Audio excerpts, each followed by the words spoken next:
Wise with Aaron and Alexander.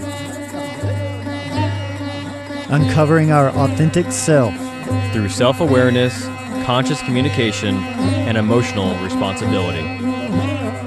Hello everyone, Alexander here. And Aaron is also here. So good to have you back with us. We're excited about this episode coming up, and we're going to get into working around jealous and envy a little bit and kind of seeing how inspiration and competition walk hand in hand in this life. And it creates many issues that we project onto other people. And most people do this subconsciously, but this is kind of what begins to create insecurities and self-judgments. When we see someone that has something that we want or that is able to do something that we would like to know how to do, but we may not be willing to put forth the effort. So sometimes there would just be a judgment cast. Sometimes they're called negative Nellies, I think. But we want to just put this under a microscope and just once again look at how can you shift envy or jealousy or seeing someone in a negative light to inspiration. Been looking forward to talking with Mr. Keith. So when you first brought this idea of this topic up to me, the first thing that came into my mind was Mars energy because of that friction, that competition, and how I feel like if you can look past that friction, then you can see inspiration. You can see that this person isn't threatening me. You know, I'm creating that threatening, that friction internally. I would think if you're seeing somebody as competition and there's no direct competition coming at you, like they're not directing anything at you, calling you out, then it is a form of like self-created friction, right? Right, self-reflection, if you will. And yeah, that Mars comparison is in the Destiny card system, that those do come hand in hand. And when you have somebody that is Mars to you, there's a competition and an attraction created simultaneously. And if you don't learn how in the relationship to direct that Mars energy, this is what creates people that fight and then have sex and fight and have sex. It's the competition, the anger comes up, and then they bring it full circle by reconnecting. And this can be just patterns that people create. And if they can learn to harness that energy and direct it in a team-oriented direction, even working in a garden or something like that, then it's extremely powerful. But we are going to be discussing probably more today the internal dialogue of this rather than sharing it with others, but I'm sure it will bleed in as we discuss it. So what makes somebody, you know, if there is that Mars energy, that attraction towards somebody, what is it that creates either that inspiration or that competition right off the bat? I think it is that self-judgment and how someone just feels about themselves. The more self-assured someone is, I feel like the more accepting they are of other people's gifts. And the more self-conscious someone is, many times the more judgmental they will be at others that are performing their gift. And, you know, this is a good place to bring in when you do have that perception that comes in. I feel like it's important to realize that you have two main choices here. And say, for example, you know, a musician gets around another musician that his girlfriend knows, and the insecure musician or the boyfriend might start judging the so-called better musician right away and even making snide comments, that kind of thing, because of the insecurity that's being created. So there's a choice that can happen when you do catch yourself in judgment externally like that, is you can choose to use them as inspiration and say, I really like what they're doing, and I recognize that it's making me feel a little insecure here. But if I just dedicate some time consistently, I can learn to do that. That's inspiration. Now, that time could be days, weeks, months, years, but you have to be realistic with that. And if you make that assessment and you just go, no, that would really take me way too long and too much effort to learn that technique when I've got these other things I want to learn. So you know what? Let me just give that person props for being diligent and being disciplined to, work toward mastery of that technique. And I can appreciate it and let me stop my judgment of it because of the intimidation of it, and just accept that they've put the time in and I'm not willing to put the time in. So let me focus on something that is more my specialty and appreciate that, and be able to appreciate this specialty that this person carries. And realizing that we have that choice is the main point of this discussion today. Yeah, I've had similar things crop up in my mind when I see somebody who has something that I potentially want, or I want to be, or I want to put in the time, but I haven't yet. Mm-hmm. And I can feel that competition, self-created competition, getting into the jealousy and the envy crop up in me. And I have to pause, then go into appreciation of what this person has, and go into exactly what you said, where you think about how much time and effort and energy that they put in, and the sacrifices that they made in their life with their energy to get to that point. And then I reflect back on my life and be like, I'm not willing to give up what I have and what I have done to be there. So it kind of absolves all of that.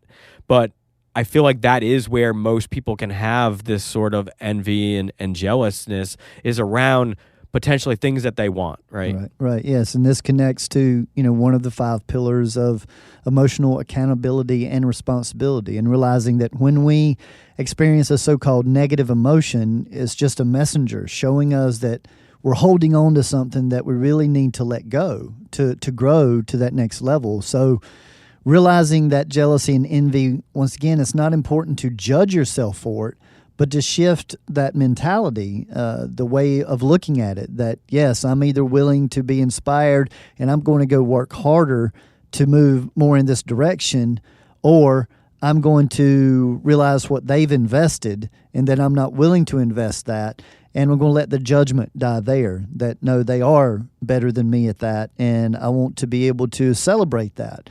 And this is why I'm, better than maybe other people at certain things, because I've just put more time. This is also a great way to keep the ego in check. And so when I'm using that term better, it's not a judgment that you're a better person. It's that your skill set in a specific area may be slightly better. And that isn't comparing yourselves as a person, but just really what you have put your time and your practice into. And using as many people for inspiration as possible is a food that feeds the soul. When we feel inspiration, it's very similar to when we feel love.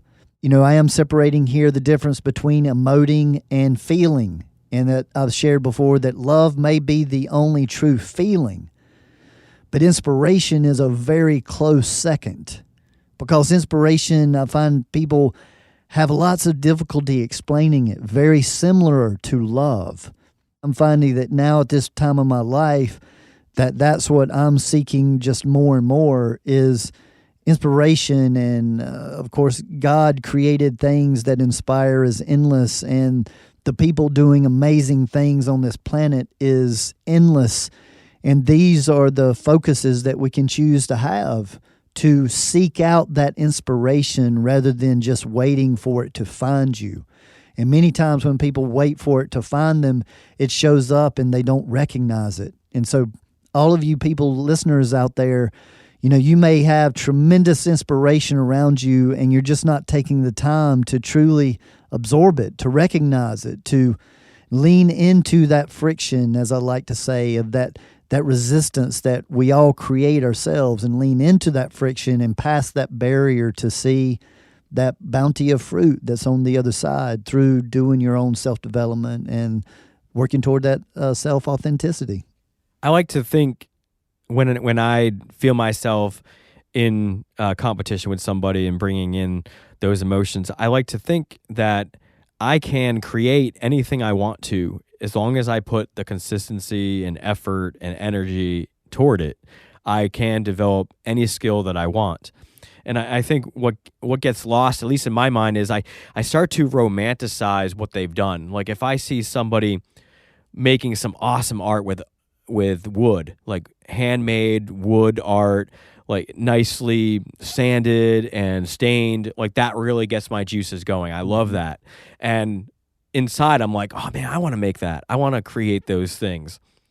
And I can lose the perspective or of just looking at this person and all of the stuff that they had to push through, because everything we do, it's not all roses. Like it's not all fun. And that's why some people say don't make the things that you love your job, because you'll start to lose that passion for it. Yes. And I feel like we can, or at least I can tend to overlook the hard work, the grunt work that has to go in that's not fun. And just because I see the final product and it's pretty, it's not just like me, I just want to make this, so I just go and make it and it's all fun. You kind of lose out on the not so fun work. I don't know what you would call it. The process that's not as fun to do. Yeah, it's similar. Like when I used to, work in bands for over 11 years, is that, to have that 45 minutes on stage, we practice like 10 or more hours that week for that 45 minutes. And then every 45 minutes wasn't wonderful because the singer or the guitar player may be a little bit too tipsy or might have gotten in a fight with their girlfriend. So I share with people that in 11 years, the amount of magical moments, and I'm talking moments that last seconds, that I had was about five moments that were, orgasmic, or that level of experience that you can't even explain. But when you've had it with somebody, you don't even need to talk about it. So, the amount of investment to reward is normally greater than most people take the time to realize. And I do think that helps to regulate that envy and jealous and be able to shift that towards actual inspiration. That, if the product doesn't inspire you, then the dedication, the loyalty to that art to learn to, produce whatever they produced, that part can be inspiring. So this is why inspiration, I feel like, should be sought out like on a daily basis. And I've been very guilty for living parts of my life without inspiration, so to say. I would call it still living in the present moment, but looking for more of a contentment rather than an inspiring. And there's nothing wrong with any of that, because some people are just looking to survive. And then after that, some people are looking to just be content. And then possibly there is another level of looking to be inspired, not just by, in any of these three that I just suggested. I'm not talking about specific people or specific things, but just that you're that investigator. You're looking to go from different from just surviving in life to get to, like, normally that takes minimalizing, getting rid of relationships and things so that so much stuff isn't weighing you down, where you can just get back to a middle ground of being content. And then once you're in that contentment, then a whole nother level of looking for that inspiration can truly be found. And many times people are trying to bounce from survival to inspiration. And this is the emotional roller coaster ride that many, many people ride. And so that's why we want to, of course, everything that we talk about is a process on this podcast and through the Just Philosophy. So no quick changes. Once again, gradual changes over long periods of time equals lasting results. How close is inspiration related to creativity? Does inspiration that we see in the external world, does that like create the juices for us to go and be creative in any way? Well, I think that inspiration and creativity should just be seen as like yin and yang, or the just two counterparts holding hands, or being almost the complement, the perfect complement of each other, because you can get to either one through the other. And sometimes people will start something creative because they were inspired by something that they experienced. And then sometimes creativity will bring in inspiration. And so, for example, somebody might go through an event, maybe it's a heartbreak or a divorce or a death, and then that can inspire something creative as an ode to that person or that situation.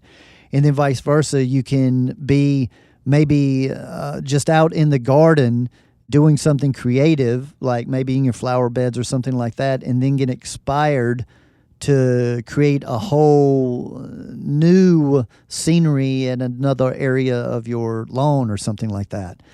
To look at, how we generate these energies is important. For example, give a little spoiler alert here, but in the potential 3 minutes of stillness today in this episode, I'm going to share a joint effort that my boys and I did through poetry. And we just, every 2 minutes, we passed the sheet of paper and the pen, and we inspired and resonated creativity off of each other. And so we created about 1.5 minutes spoken word poetry that is very close to my heart now. And that was us doing that cycle of inspiration and creativity together, and just like seeing that anytime you come together with another human in any kind of interaction, you're building a third energy. And that when you can build that energy around creativity and inspiration, and keep the judgment and the ridicule and the jealousy and all of that, away and at bay, it's going to try to sneak in. But this is one of the most enjoyable experiences that I've had as a human being, is sharing this time and space with either one person or multiple people, and being in that dance of creativity and inspiration. Would you say that there are any aspects of competition that could be healthy? Like, could we look at any competition that's being created within us and then take that in a direction where it's more motivating? Yes, I think competition, as all of the so-called negative emotions, can be very, very useful. Many times we need to bring in the polarity or the opposite of that, whatever that emotion is. And here with competition, I used to be extremely competitive externally in sports, and I wasn't introduced to music till my very late teens, really, and so sports was my main attraction. And I had a major issue with competition because I had an issue with self-confidence. And so I was extremely competitive and always trying to prove myself, which made me not enjoy my sports, really, because I was always comparing myself to other people. When I got into self-development work and metaphysics, and I started studying energy, I realized that was doing nothing but depleting me. And I was chasing something that was just going to exhaust my energy, and I was never going to get fulfilled externally. But when I learned to turn that competition inward, similar to the way some people talk about playing golf, even when they play golf with other people, it doesn't matter their scores. They're only playing themselves. And that's kind of the mental stance that I started taking in every area of my life, is that people are just role players. and they're always bringing me something that I can work with or work on. And due to the laws of physics, when you change your vibration, everyone around you has to change by those laws, or friction will be created and they will want to be, they want to go away. And it doesn't have to always be an altercation. So when that self-judgment came in to accept the insecurity that I carried, and that anything that externally I think I'm in competition with, be it a person, a place, or a thing, that I'm really not in competition, but I'm looking to self-improve. And so take that energy of competition and just switch it to self-improvement. So when I see external competition and I feel my emotions get involved, and that person just so-called made a shot over me in basketball or played a better guitar solo than me or any of that kind of stuff, right away I just turn the internal dialogue to, but you know how to get better. So are you willing to invest in the time? And if so, at that point it's inspiration, or at that point I just go, well, no, I'm not really looking to develop that, so let me appreciate them. And it changes that vibration from competition, because competition is that somebody has to win and somebody has to lose. In self-development, no one has to lose, and no one gets judged. They're just seen as playing roles to help us to be a better human being. And so that's how I see shifting that whole external competition into an internal dialogue of helping you get to your authentic self. I feel like taking that competition and bringing it internal, does exactly that, like you were talking about. And in my own life, I've done that with bowling my whole life. You know, I started bowling when I was around 6 or 8, all the way up until I was 21. I bowled a 300 2 days before my 21st birthday. And that showed all of that hard work that I have put in, you know, consistently going every week from the time I was 6 or 8 all the way to 21. And it paid off, because that was a goal of mine. But now, oftentimes when somebody asks me to go bowling, I need to have my gear, because I'm not the type of person to just, you know, pick a ball off the shelf and roll it, because when I go bowling, it really isn't about fun. It's really about competing with myself. Right. How good can I be? How good, you know, do I still have it? And I have to have my own gear, because I do hook the ball, so you can't really do that with an off the shelf ball.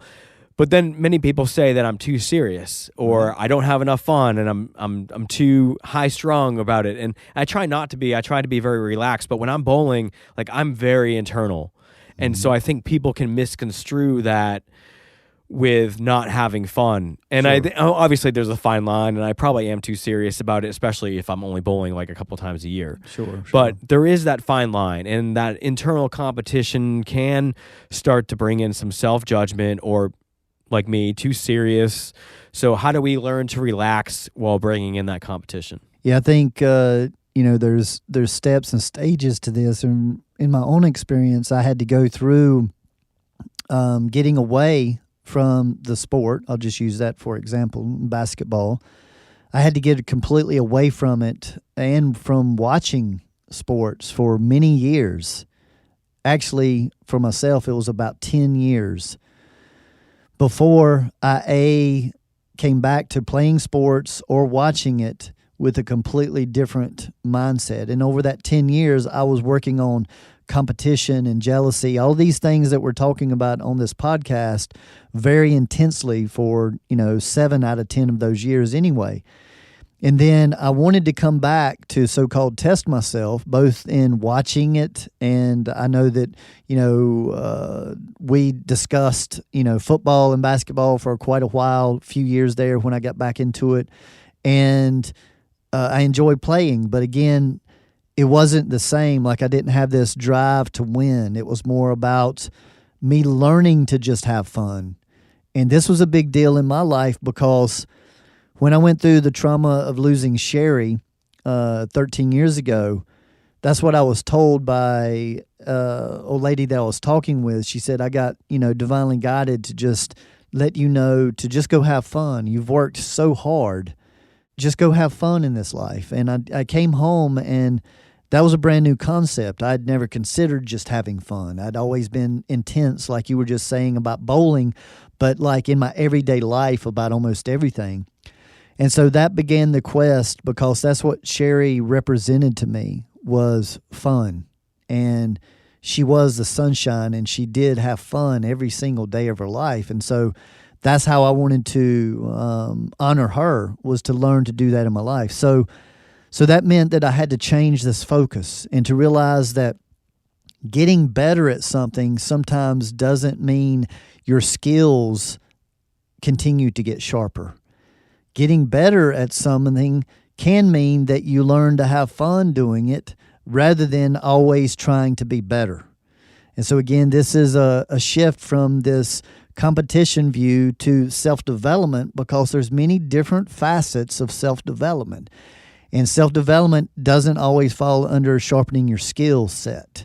Sometimes it's allowing. Sometimes it's accepting. And so I probably played for about 2 to 3 more years to where I just saw that it wasn't worth the risk reward of injury to practice that non-attachment to competition anymore. I felt like that I did have that. I could just go and have fun. I didn't care anymore about how good other people thought that I was. I was still able to be seen as above average, but I used to want to be the best and seen as that. And so I think it's a progression. I think it would even be a great exercise, for your personal self-development to go bowling and even maybe play with that off ball, just to have an experience to where in the beginning you even have the excuse that, hey, I'm not even trying to compare to my old self because I'm not even using my equipment.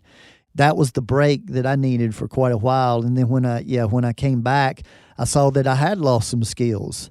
And so the very first step was just accepting that and going, I'm not less of a person because I haven't been putting practice into this. I took 10 years off. So needless to say, I'm going to lose a step. But what that began to do is for me to develop my game in a different way, to learn to be a smarter player rather than an athletic player. And that's the kind of stuff, that adaptation, once again, is what I feel like the stage of just having fun and maybe not using all of your tools to the optimal level that you can, by giving yourself that leeway to just have fun at something that you used to take extremely serious. And I think that is a huge growth in one's self-development. Yeah, I think it is that I used to take it so serious, and it used to be such a part of me that maybe I mentally don't want to think that it's going away in some way, or because I get what you're saying, like, and I remind myself that, like, this isn't something that I do all the time, so it's not a big deal. I mean, it's even to the point where, like, if I throw a strike, but it's not the perfect strike, then I'm not really happy. Right. But I'm not like upset. I'm just like, I could do better. Right. But I can understand how people think that I don't have a good time. And Sure. But anyway, I enjoy competing against myself. I really, even like playing wiffle ball and pitching, like there's that element of just being in the heat and like being against yourself, even though you're playing against another person. Right. But I wanted to bring in the idea that when you are inspired by somebody with something, like I think when I was younger, I was inspired by somebody who played the guitar. So I bought a guitar and I picked it up and I was like, oh yeah, I'm going to play the guitar. And it was, I was like, I can't make any sort of music out of this that I even know. And so like I immediately lost that energy because I didn't know where to start, and I don't think that I was prepared to put the energy in. Yeah. So I kind of like lost that. But I think through that experience of getting inspired, thinking that I'm going to do this, and then seeing just how hard it is to even start, I think it created some respect for the people who actually put the time in. And I wanted to bring in, that whole story just to bring in the term respect, because I think it does play a huge part in this. I agree. And, that's a huge term. And, I happen to feel that respect should be given to others. You shouldn't expect respect from others, but that respect is something that's given, and trust is something that is earned. And we've discussed some of these in previous podcasts. So, yes, that respect level is, once again, what helps to keep the ego in check, and it helps to shift from that jealousy or envy more toward that appreciation and inspiration. Respecting time and energy is two commodities that, may possibly be our most important after food and water for our sustenance. To realize what it does take for somebody to play a song, to make you want to inspire you to a level to want to do that, but then to be realistic about how much time it took. For example, when you were talking about your bowling, that you went every week from age 8, I think, to 21 that you said.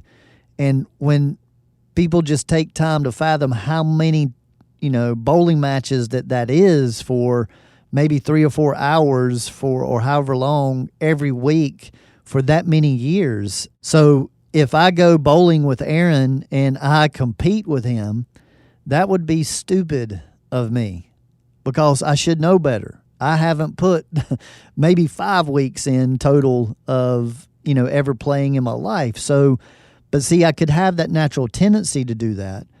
But at the same time, I can get better by learning from his example and watching somebody that is seasoned in that art or in that skill or sport, and then choosing the inspiration for that dedication of time, of energy, to maybe pour into something that's more meaningful to me. So I think this is a good point that you're bringing up, that how do we direct our inspiration?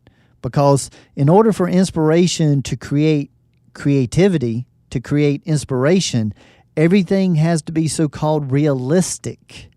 And so however we are inspired, we may not go do that specific instrument or task or sport that they were doing. We just want to feed off of the inspiration.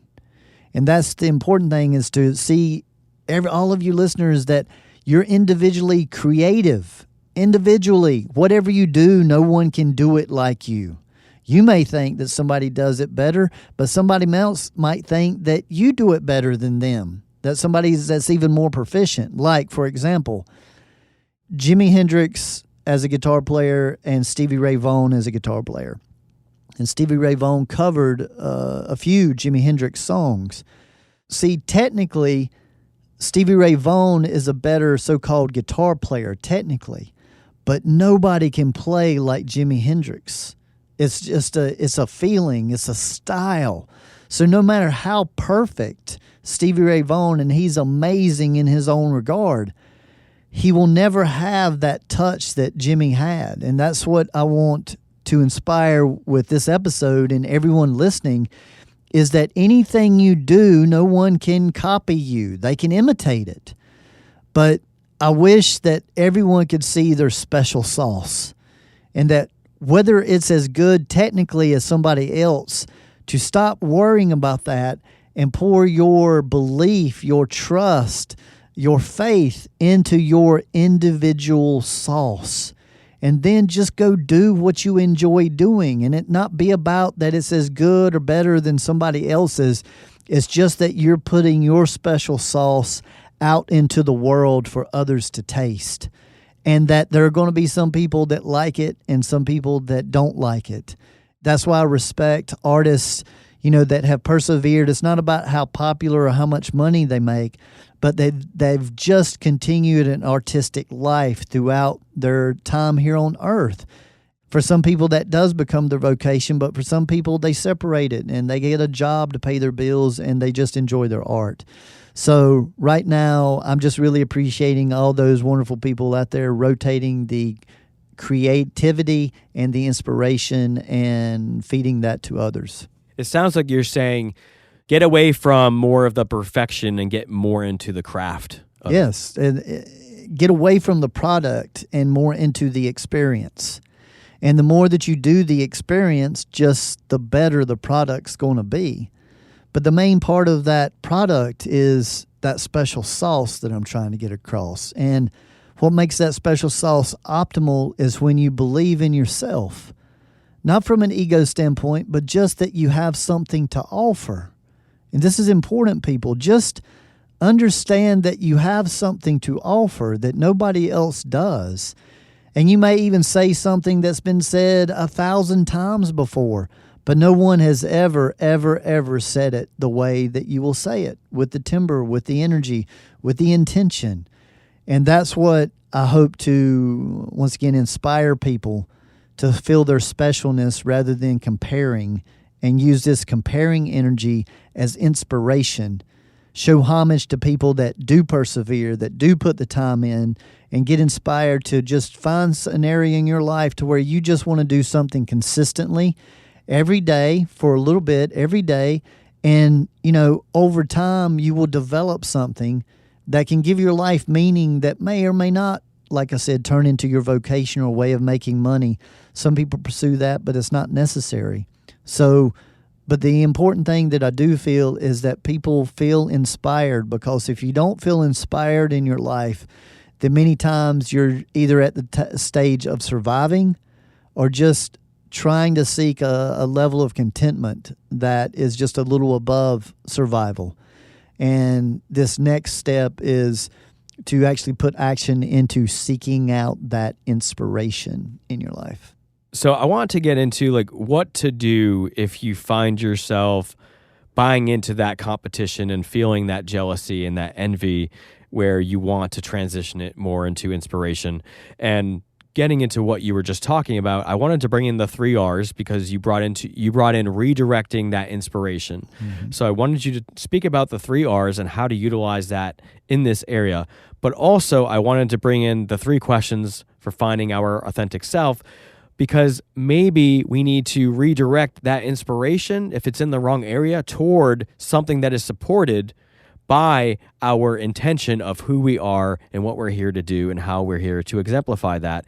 Because like I mentioned with the guitar, I wasn't meant to do that. That wasn't part of me. So had I known that, I wouldn't have picked up the guitar. I would have funneled that inspiration to something else. Right. Maybe a shirt design or something. Mm-hmm. So let's get into that, the 3 R's, and how it also relates to the 3 questions for finding our authentic self. Well, the 3 R's, first of all, is recognize, respect, and redirect.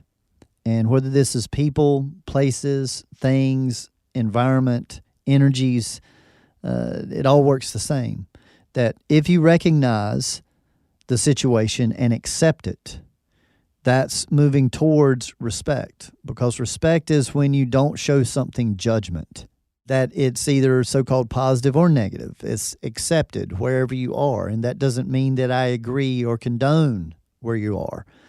And then redirecting it is that if you see that it's not going in a direction that is working toward your intention of life, of building your relationships with yourself, the divine, or with others, fulfilling you in life, then, as you're saying right there with inspiration, see where to redirect it. In this situation, we'll use your example. You got inspired by a guitar player, and then, yes, you went out with maybe unrealistic expectations to buy a guitar and very quickly be able to do something similar. Not exact, of course.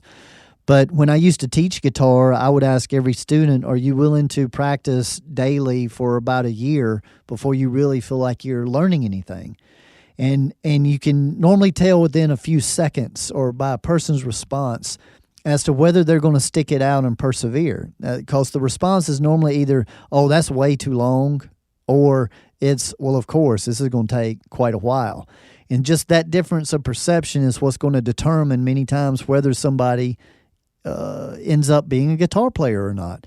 But in that situation, now that, of course, you're older and more wise in moving forward in your life, yes, you can be inspired by somebody, but not compare yourself to what they're doing, but just then go seeking in your own life and say, where would I like to be inspired and actually put the time in daily that this person's putting into their art to develop what they're developing?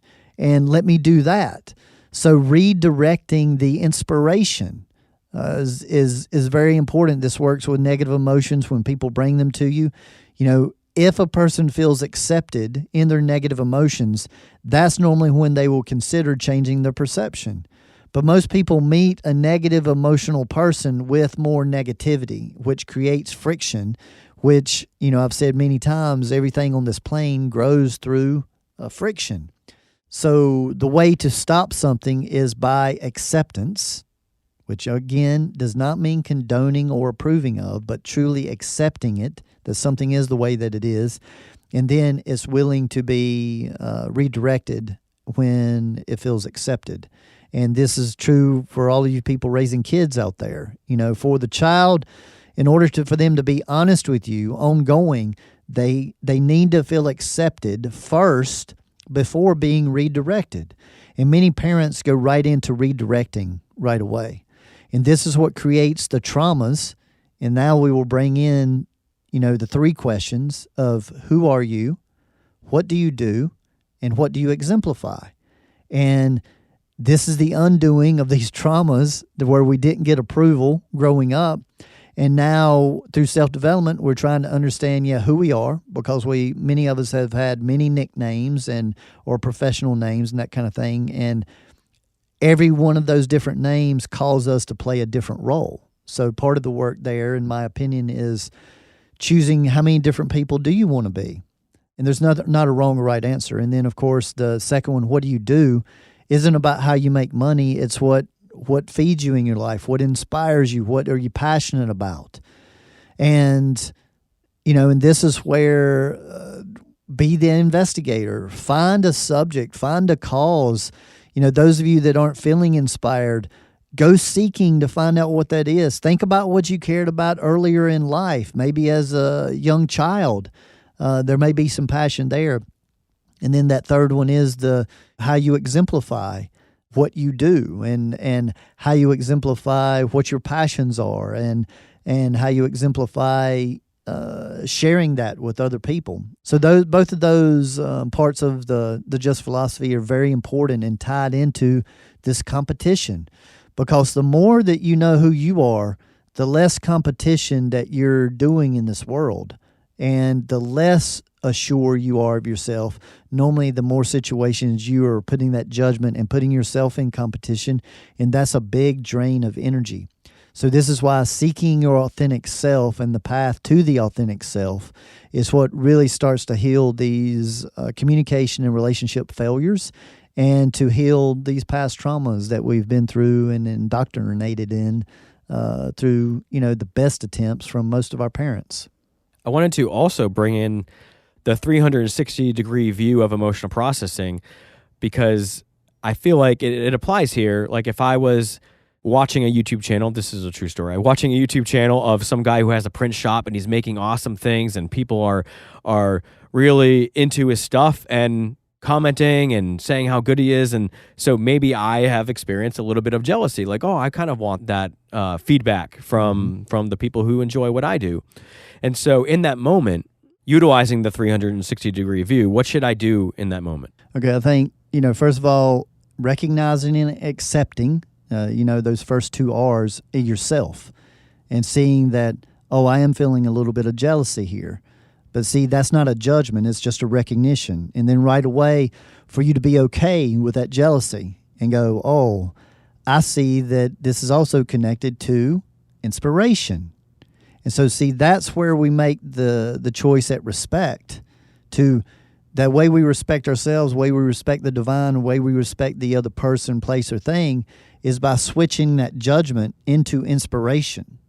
And so that is a 360-degree view, is that you say or share whatever is the truth. And in that recognition, there's not judgment. And that's what begins the shift, the acceptance. And then you're able to move toward that inspiration rather than staying in that competition view. And so that's the process. And the more that you do that, just the faster you learn to do it, it can become almost automatic, and you just recognize, ooh, I just had a competitive thought and that was going to create jealousy, but it got redirected so quickly. So, and I think the ultimate way to prove the 360-degree view is when you can go to that person that elicited the jealousy or the envy and thank them for what they do and be completely earnest about it because there's no more competition there. And to show them that, no, you inspired me. It started off as competition, and many great nemesis in sports and many different things. The bigger the nemesis, the bigger the friend in like the longevity of their lives. And there's so many examples of that. But normally, your biggest adversary is the one that pushes you to be better at whatever that is. And then at some point, you're able to appreciate each other for pushing you in to be a better person. And that's the beauty of so-called competition. But it's really inspiration. Is what they thought they were competing all those years, but really they were inspiring each other to be more creative in their art. And that is the beauty side of competition. Yeah, that's exactly what I was hoping that you would talk about, because we've talked about it in the past, and there's an episode on the 360-degree view of emotional processing where when you see something within yourself or something that you want that somebody else has, go out and do that energetically. Like if I want people to like my posts, I should go out and show support for other people. Yes, just well said. turning that around and redirecting the energy. Yes. And then to close this out, I wanted to ask you, what pillars should we utilize when we are struggling with competition? What pillars would you bring in to your own work? I think one of the main ones right away, my personal favorite is, of course, everything's in divine order, and competition doesn't exist in that higher energy. Another one that rings so true is the polarity versus duality, that opposites have to exist, and that accepting those, we got the free will of what we just focus on.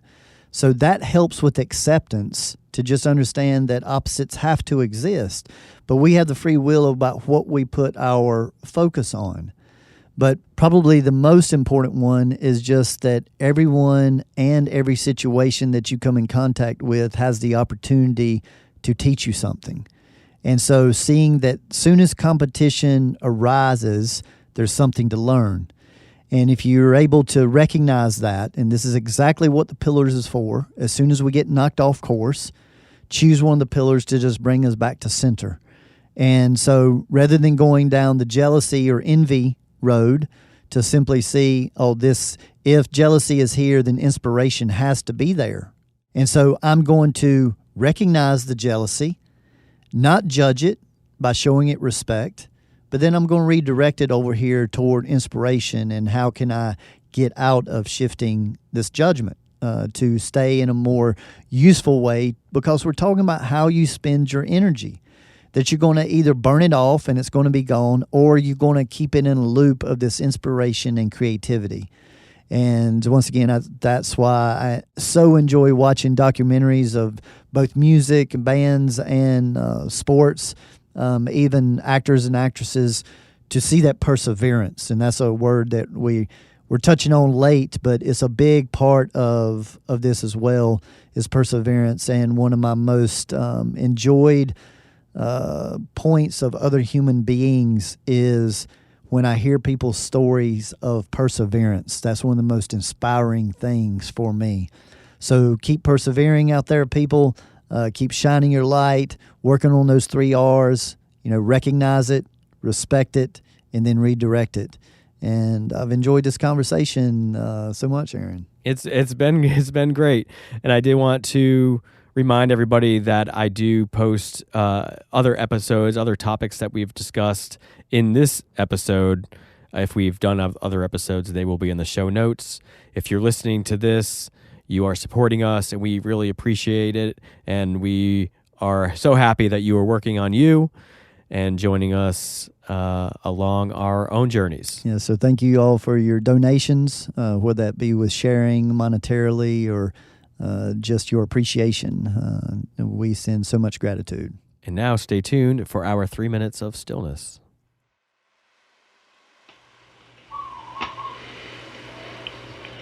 This morning, a reflection of afternoons we've inspired, pondering the approaching evening and our pending invitations pondering our perceptions, deciding these directions, living out those lessons.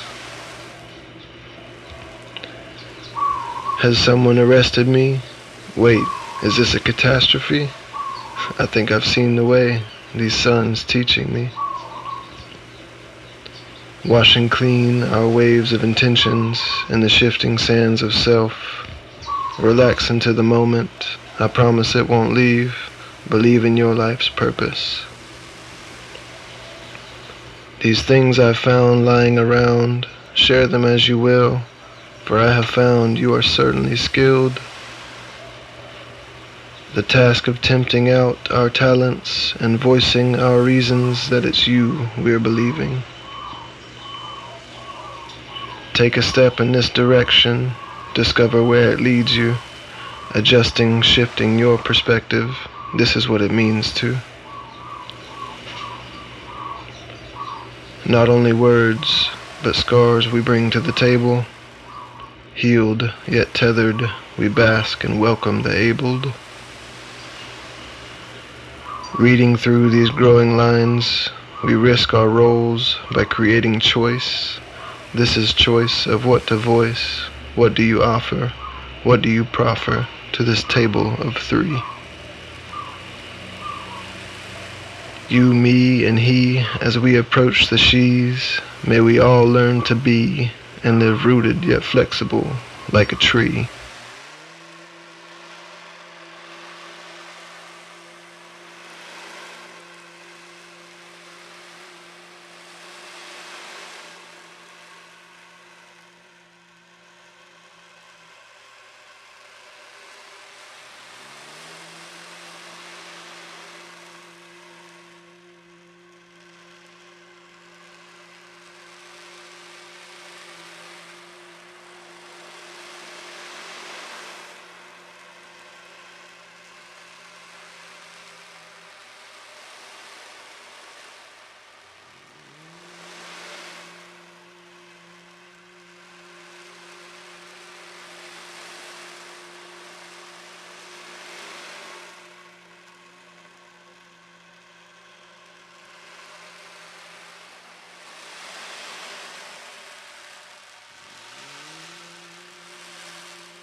We appreciate your interest in self-growth, conscious communication, and continuing to ask the wise whys. And remember, gradual changes over long periods of time equals lasting results. The Just Philosophy, as discussed in this podcast, has been developed by Alexander over the last 22 years in his private practice, professional environment, and private studies. The information discussed is intended for educational purposes only. It is not meant as a replacement for conventional medicine. Just remember, knowledge plus experience equals wisdom. Seek the wise. As we continue sharing this information, there are also multiple ways to share and support this work. Gain access to our exclusive content, behind-the-scenes footage, and other products that assist you on your self-awareness journey by joining our patron team in exchange for a monetary donation by visiting wise-whys.com/patron. That is wise-whys.com/patreon. Another way of support is by sharing this podcast with receptive individuals or even leaving a review on popular platforms such as iTunes or Facebook helps us introduce this work to others through the listener's words. We are also on most major social networks, so follow us along there or even join our Facebook group community. Continue your journey by visiting Alexander's website, where you are able to book private consultations in person, by phone, or even Skype. Know thyself better with human design and destiny card reports and readings, as mentioned in this podcast. view a calendar of his live performances and class schedule, peruse his other products such as shirts, CDs, and the revolutionary VibroTune sound vibrational therapy tables that assist with subtle energy alignments. So grab that keyboard and go to thejustphilosophy.com for those goodies. That's thejustphilosophy.com. And if you love the touch of a soft shirt with a message that will warm your heart in resonation, then check out my company, Verities Apparel, where I am a one-man band doing it all from design to physically printing the garment and sealing it all with a conscious touch. Just go to veritiesapparel.com, VeritiesApparel.com. Thank you all for being a part of this journey with us.